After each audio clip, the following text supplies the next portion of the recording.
কি বলছো দিদি? উনি বাবা হতে যাচ্ছেন, এই সংবাদটা শুনলে ওনার ক্ষতি হবে। হ্যাঁ হবে।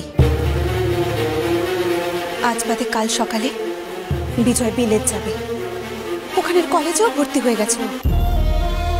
এখন যদি শুনতে পারে ওর সন্তান আসছে, আর তারপর যদি বিলেত যাব না বলে বেঁকে বসে। কিন্তু দিদি, এখন না বললে 1 বছর বাদে এসে উনি যখন নিজের সন্তানকে দেখতে পাবেন, তখন আমি তাকে কি জবাব দেব? কি বলবো? কেন লুকিয়েছিলাম আমি ওনার থেকে এই কথাটা?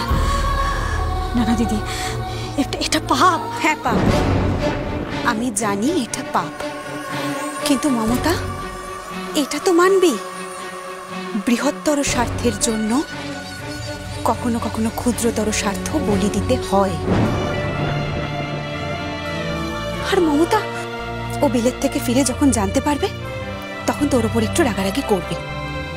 কিন্তু মমতা এখন যদি জানতে পারে, ও তো বিলেতে যাবে না, ওর ভবিষ্যৎটাই নষ্ট হয়ে যাবে। না না দিদি, আমি এটা ওনাকে বলার পর উনি কি করবেন এটা ওনার ব্যাপার, কিন্তু তুমি আমাকে এত বড় পাপ করতে বলো না। বেশ, বুঝেছি, তুই বিজয়ের ওপর প্রতিশোধ নিচ্ছিস, তাই তো? প্রতিশোধ?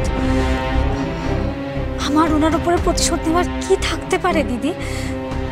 তুই তো প্রতিশোধই নিচ্ছিস মমতা, কারণ তুই খুব ভালো করে জানিস বিজয় সবসময় তোকে মাথায় নিয়ে নাচে না,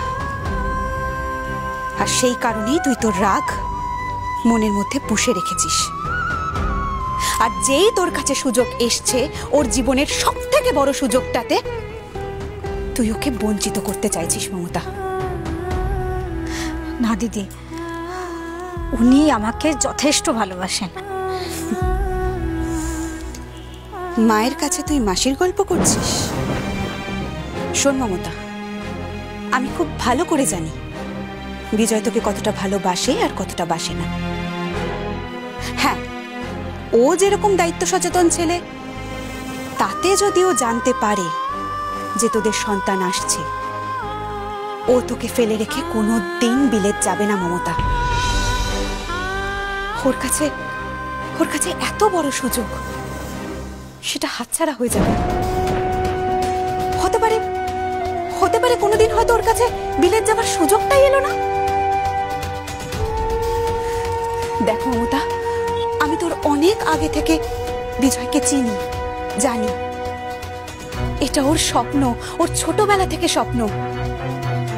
ও বিলেত যাবে, সিএ পাশ দেবে, দেশ জোড়া নাম ডাক হবে ওর।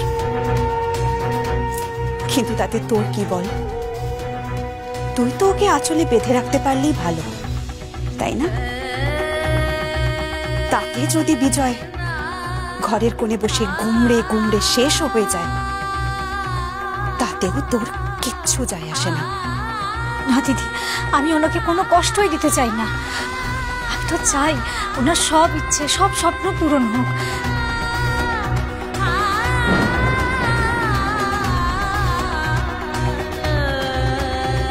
তাহলে তোর বাচ্চার নামে প্রতিজ্ঞা কর মমতা, বিজয় যাওয়ার আগে পর্যন্ত কাক পক্ষীতেও যেন এই খবরটা জানতে না পায়। শরৎচন্দ্র চট্টোপাধ্যায়ের অনুরাধা, সোম থেকে শনি সন্ধ্যে 7:30টায়, আকাশ 8-এ।